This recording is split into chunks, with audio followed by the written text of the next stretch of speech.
नमस्ते। हिंदी की इस क्लास में आप सबका हार्दिक अभिनंदन है। मैं व्याख्याता आरजे राजू आप सबके सामने, आप सबके बीच आज हिंदी की एक क्लास लेकर के आया हूँ। सर्वप्रथम माँ वीणा पाणी को नमन करता हूँ। आप सबके लिए दुआ करता हूँ कि माँ हिंदी की अनवर्त बहती पीयूष रूपी धारा में आप सब डुबकी लगा करके अपने अपने लक्ष्य तक पहुँचें।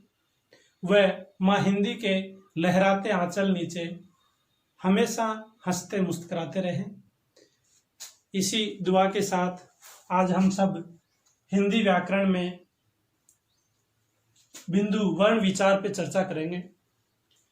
इस बिंदु को पढ़ने से पहले भाषा के बारे में एक जो आधारभूत ज्ञान है उसको देखना बहुत जरूरी है। तो आप सब जानते हैं कि हम सब अपने विचारों का आदान प्रदान भाषा के माध्यम से करते हैं, और भाषा है वो दो प्रकार की होती है, एक मौखिक भाषा, दूसरी लिखित भाषा।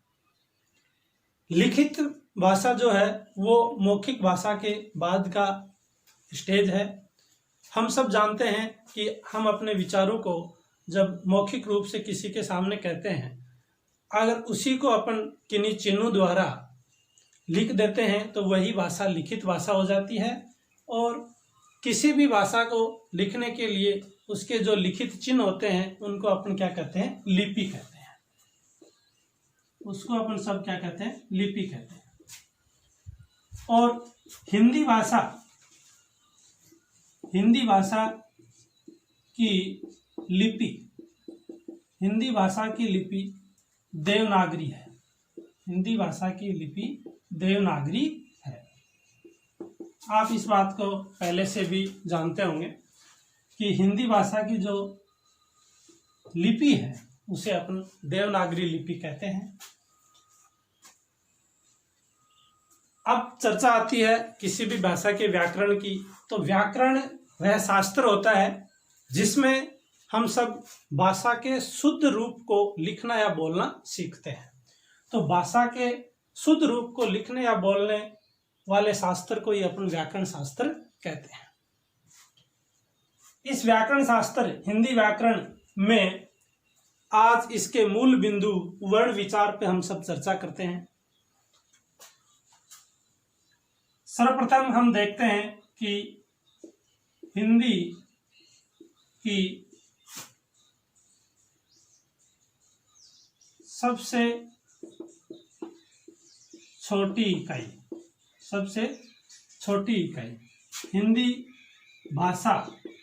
हिंदी भाषा की सबसे छोटी इकाई ध्वनि होती है। सबसे छोटी इकाई क्या होती है, ध्वनि। किसी भी भाषा में हो, सर्वप्रथम जो इसकी सबसे छोटी या सूक्ष्मतम इकाई होती है उसे क्या कहते हैं, अपन ध्वनि कहते हैं। अब दूसरा जो स्टेज आता है वो आता है इसके वर्ण का। हम सब जानते हैं कि ध्वनि का ही अगला रूप वर्ण होता है, और वह रूप होता है लिखित रूप। क्या होता है, लिखित रूप। तो हम इसको परिभाषित कर सकते हैं या समझ सकते हैं कि भाषा के लिखित सूक्ष्मतम रूप को वर्ण कहते हैं। भाषा के लिखित सूक्ष्मतम रूप को क्या कहते हैं, वर्ण कहते हैं। वर्ण के प्रकारों की यदि अपन चर्चा करें तो हिंदी भाषा में जो वर्ण हैं वो दो प्रकार के हैं। एक होता है इसमें स्वर और दूसरा होता है व्यंजन। स्वर और व्यंजन जैसा कि आप सबको विदित है ही। अब इसमें सर्वप्रथम अपन स्वर के बारे में चर्चा करें तो स्वर किसे कहेंगे। सबसे पहले तो इसकी परिभाषा के बारे में अपन देखेंगे, इसको समझेंगे कि स्वर यानी स्वतः उच्चारित होने वाले। कहने का मतलब यह है कि ऐसे वर्ण जिनको उच्चारित करते समय अन्य वर्णों की सहायता नहीं ली जाती है, अर्थात वे ध्वनियां जो स्वतंत्र रूप से उच्चारित होती हैं उन्हें स्वर कहते हैं। वे वर्ण जिनके उच्चारण के लिए किसी अन्य वर्ण की आवश्यकता नहीं होती है, अर्थात स्वतंत्र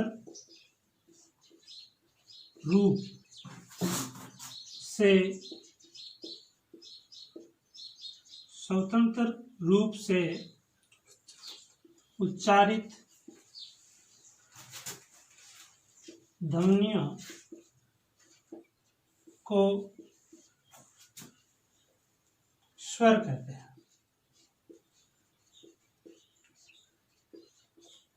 स्वतंत्र रूप से उच्चारित ध्वनियों को क्या कहते हैं? अपन स्वर कहते हैं। अब चर्चा करते हैं अपन कि हिंदी में स्वर संख्या में कितने होते हैं। तो आप सबको विदित है कि हिंदी के जो स्वर हैं वो संख्या में कितने होते हैं? 11 होते हैं। जो 11 स्वर हैं उनको भी एक बार अपन देख लेते हैं। वैसे आप सबको पता है लेकिन एक बार इसको देख लेते हैं कि जो 11 स्वर हैं वो हैं ए, आ, ई, उ,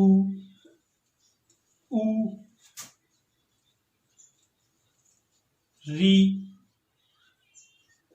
ए, आई,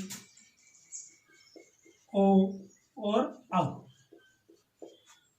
ये अपने हिंदी के 11 स्वर हैं जो हिंदी भाषा में विभिन्न विद्वानों द्वारा संशोधित करके और अपनाए गए हैं।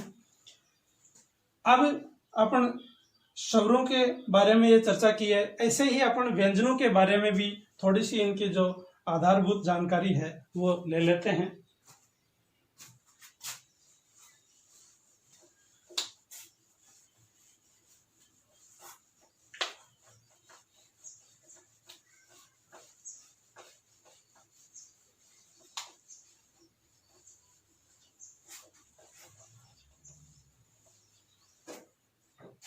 व्यंजन, दूसरा प्रकार था वर्ण का व्यंजन। व्यंजन जैसे अपन ने पढ़ा था कि स्वर स्वतंत्र रूप से उच्चारित ध्वनियों को स्वर कहते हैं, वैसे ही व्यंजन जो है वो वे वर्ण होते हैं जिनको उच्चारित करते समय हमें अन्य वर्ण अर्थात स्वरों की जो आवश्यकता महसूस होती है और उन्हीं की सहायता से ये उच्चारित होते हैं। उनको उन वर्णों को अपन व्यंजन कहते हैं। या कहने का मतलब यह है कि वे वर्ण जिनको उच्चारित करने के लिए हमें अन्य वर्णों की आवश्यकता होती है उन्हें अपन व्यंजन कहते हैं। वे वर्ण जिनके उच्चारण के लिए अन्य वर्णों की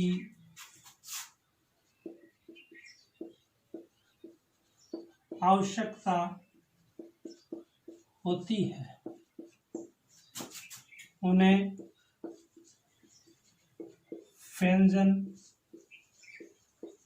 कहते हैं। हिंदी भाषा में जो व्यंजन है उनकी संख्या मानी गई है 33। हिंदी भाषा में व्यंजनों की संख्या कितनी मानी गई है? 33। इसको मोटे मोटे रूप से अगर अपन देखें तो हम देखते हैं कि इसमें जो स्पर्शी व्यंजन है, स्पर्शी व्यंजन ये क, च, ट, त, प, ये जो 5 वर्ग हैं हिंदी वर्णमाला के अंदर इन 5 वर्गों को जो शामिल किया गया है, ये 5 ही वर्ण हैं, वर्ग हैं जो स्पर्शी व्यंजन के अंतर्गत आते हैं और इनकी जो टोटल संख्या होगी वो कितनी होगी? 5। आप सब जानते भी हैं इनके आगे क्या है? 25 होगी। आप सब जानते भी हैं कि इसके आगे क्या लिखा हुआ? वर्ग लिखा हुआ है। अब थोड़ा सा मैं आपको गणित के अंदर लेके चलता हूं।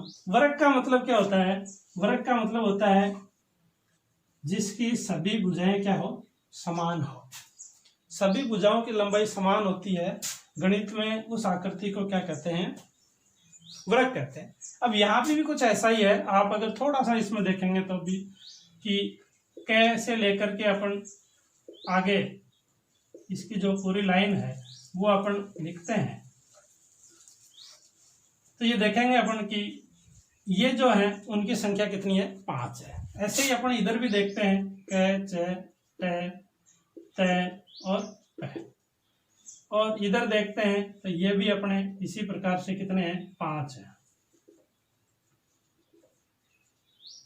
और ये भी हो गए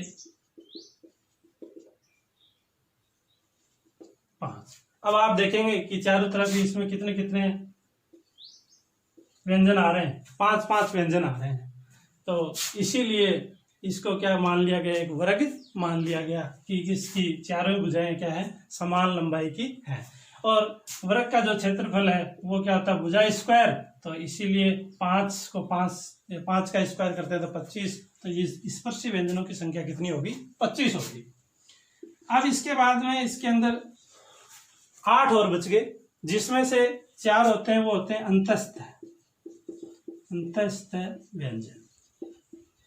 अंतस्थ व्यंजन, अंतस्थ व्यंजन जैसा कि आप सब जानते हैं ये र, ल और व होते हैं। और अंतिम जो 4 बच गए वो हैं ऊष्म व्यंजन।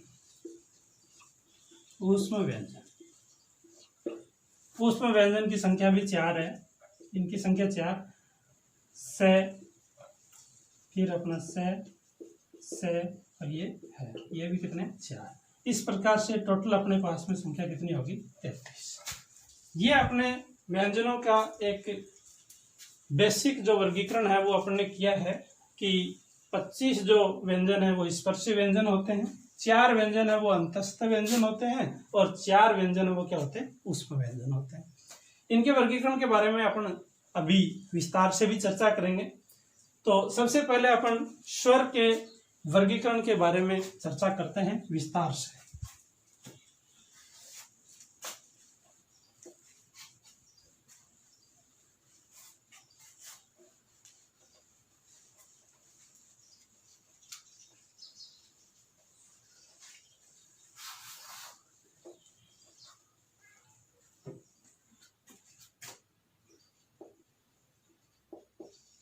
स्वरों का वर्गीकरण।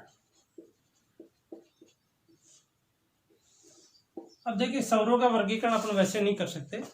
इनका वर्गीकरण करने के लिए अपने को कोई न कोई आधार मानना पड़ता है। उस आधार पे अलग अलग प्रकार के स्वर होते हैं।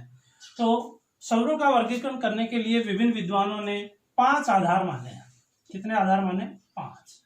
उन 5 आधार के हिसाब से अपन इन स्वरों को अलग अलग भागों में विभाजित करेंगे। सबसे पहला जो इसके अंदर अपन वर्गीकरण में पढ़ेंगे वो इसके अंदर पढ़ेंगे अपन कि जो अपने वर्ण हैं वो उनको उच्चारित करते समय जो समय लगता है या उनके उच्चारण की जो अवधि है उस आधार पर स्वर कितने प्रकार के होते हैं।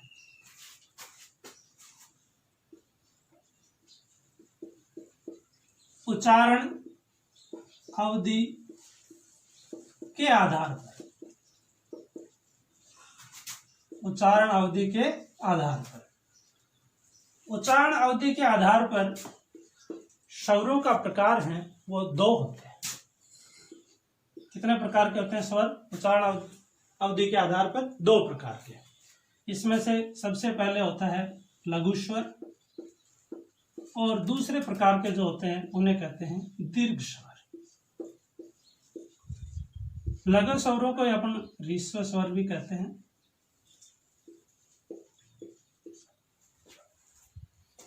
अपन चर्चा करें यदि लघु स्वरों की, तो हम देखते हैं कि लघु स्वर वे स्वर हैं जिनको उच्चारित करते समय अपेक्षाकृत कम समय या कम अवधि लगती है। उन स्वरों को अपन क्या कहते हैं? लघु स्वर कहते हैं। वे स्वर जिनके उच्चारण में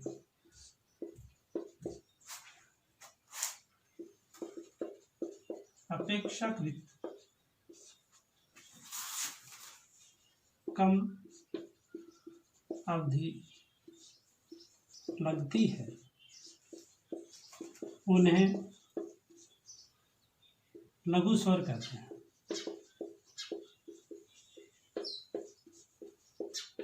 और इन्हें ह्रस्व स्वर भी कहते हैं। और इन्हीं स्वरों को मूल स्वर भी कहा जाता है।